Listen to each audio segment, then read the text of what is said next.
जो कोफिशिएंट एक है एक्स स्क्वायर का, वही कोफिशिएंट है किसका, एक्स स्क्वायर का, जो इसके साथ लिखा हुआ है। यहां लिखा कुछ भी मिल जाए आपको घबराना नहीं है, के माइनस वन लेके दे दे और एक्स स्क्वायर ले दे, तो आपके साथ जो के माइनस वन है ये कोफिशिएंट ऑफ एक्स स्क्वायर है। क्या है, कोफिशिएंट ऑफ एक्स स्क्वायर है ये। आपको ये बात ध्यान रखनी है, लिखा कुछ भी मिले आपको फली टर्म, फर्स्ट टर्म ए पार्ट जिसे बोलूंगा ए पार्ट, वो ए पार्ट क्या बेटा के माइनस वन है, इसमें एक्स स्क्वायर है। यहां पे क्या था, ए था। यदि 2x square plus 5x plus 9 equal to 0 आ जाए तो एक्स स्क्वायर का जो कोफिशिएंट है वो ए टर्म है आपकी, कहीं आपको ए टर्म यूज करनी है, तो जो इसके साथ लिखा मिल रहा है और कुछ भी नहीं मिल रहा तो बेटा 1 होगा, उसका क्या होगा 1 होगा। जो bx के साथ b के साथ लिखा है वो इसका कोफिशिएंट ऑफ x है, कोफिशिएंट ऑफ x है, b पोर्शन है, वो क्या पोर्शन है, b पोर्शन है। c जो बेटा कांस्टेंट टर्म होगी, कांस्टेंट टर्म होगी बेटा, कांस्टेंट टर्म होगी। कौन सी टर्म होगी, कांस्टेंट टर्म होगी। जो b c पार्ट है ax square plus bx plus c जो है बेटा, ये क्या होते हैं, ये पोलिनोमियल है। ax square plus bx plus c के रूप में जो भी इक्वेशन लिखी हुई है क्या है, पोलिनोमियल है। जरूरी नहीं है बेटा दोनों जगह प्लस होना, कहीं माइनस भी हो सकता है। ax स्क्वायर माइनस का bx minus c equal to 0 हो सकता है, एक जगह प्लस एक जगह माइनस हो सकता है, यहां माइनस यहां प्लस हो सकता है, दोनों जगह माइनस हो सकता है, दोनों जगह प्लस हो सकता है। प्लस माइनस से कोई इफेक्ट नहीं है, जरूरी नहीं है सी टर्म का होना, 1% नहीं है कोई बात नहीं चलेगा, बी पार्ट नहीं है तब भी चलेगा, लेकिन ए पार्ट होना 100% होगा। क्या होगा बेटा 100%। एक्स स्क्वायर का जो टर्म है ये 100% होगा। पोलिनोमियल कंडीशन बनाने के लिए एक्स का जो टर्म है वो 100% होगा, इसका इनमें क्वेश्चन नहीं है चलेगा। जैसे एक क्वेश्चन था बेटा आपका T square minus 15, yes no, इसमें क्या कांस्टेंट टर्म दे दी, ए स्क्वायर का पार्ट दे दिया। एक क्वेश्चन था बेटा आपके पास 4u square plus 8u, constant term नहीं थी, तब भी है पोलिनोमियल क्या समस्या है, होगी। ठीक है, बी पार्ट नहीं कोई नहीं, सी पार्ट नहीं कोई नहीं, और ए पार्ट का होना बहुत ज्यादा जरूरी है। ये हो गया बेटा इसका ऐसे। दूसरा बेटा एक बात मैं बताऊं आपको, जैसे आपने ट्रिपल वाले फैक्टर्स पढ़े होंगे, जिनको हम फैक्टर्स कहते थे, इनमें से जीरोज कहेंगे, आने वाले अगले चैप्टर में रूट्स कहेंगे उन्हें। ये बात मैंने बहुत बार बता दी आपको।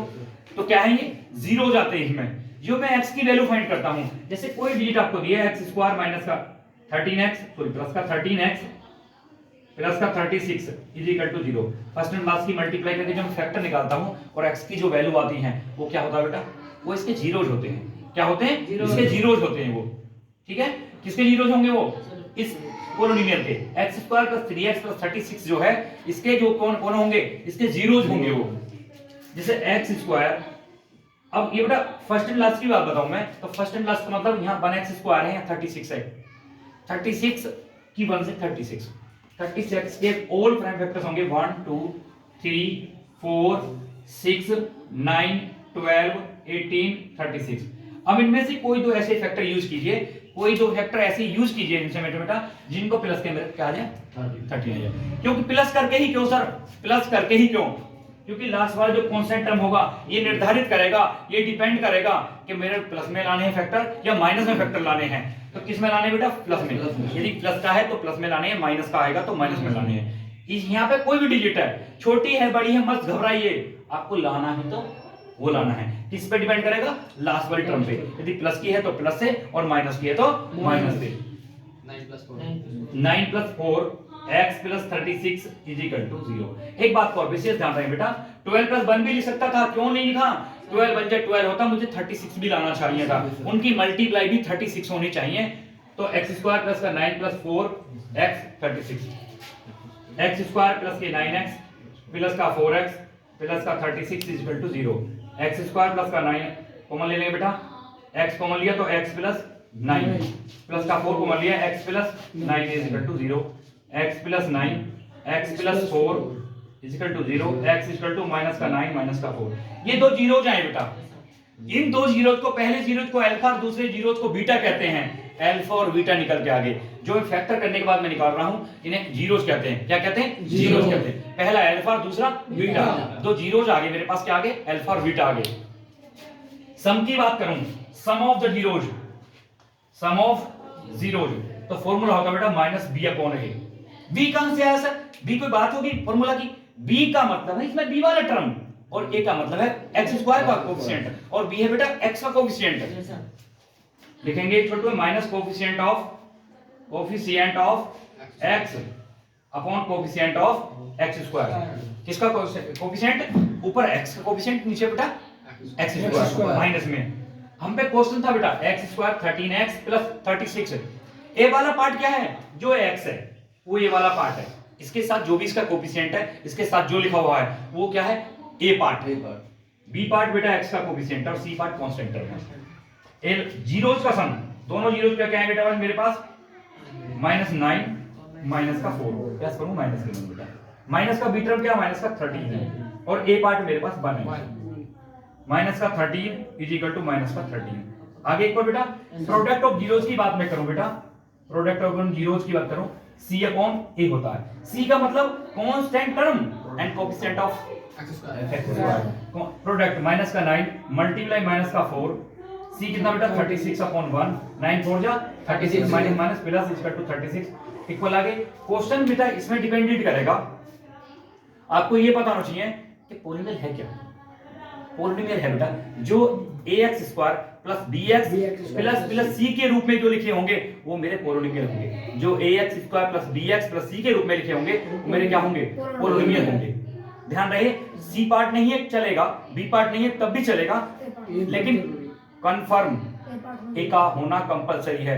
ए के साथ बी का हो सकता है जुड़ा होना, सी का जुड़ा होना सकता है, कोई दो पार्ट होंगे तब भी चलेगा, लेकिन एक्स स्क्वायर का कोफिशिएंट, एक्स स्क्वायर की जो टर्म है, ए जो टर्म है उसका होना 100% है।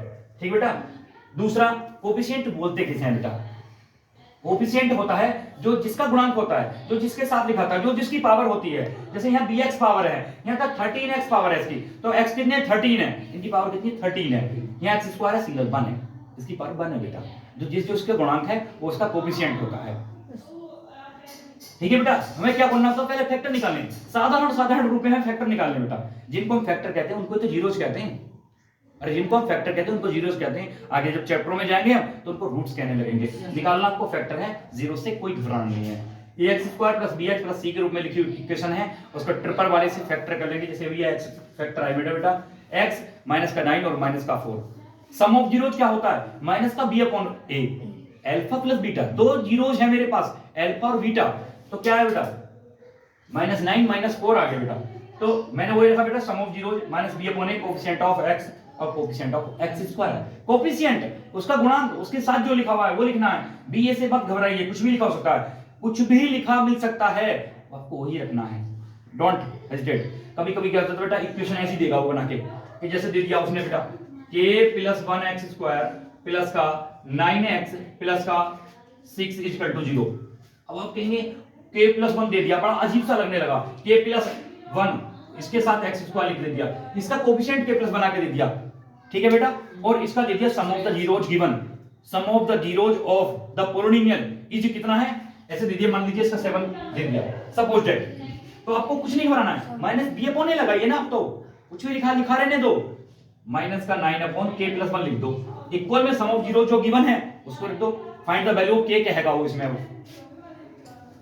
फिर उस मल्टीप्लाई करके कर दो। -9 equal to 7k plus 7 minus 9 minus का 7 इक्वल टू 7k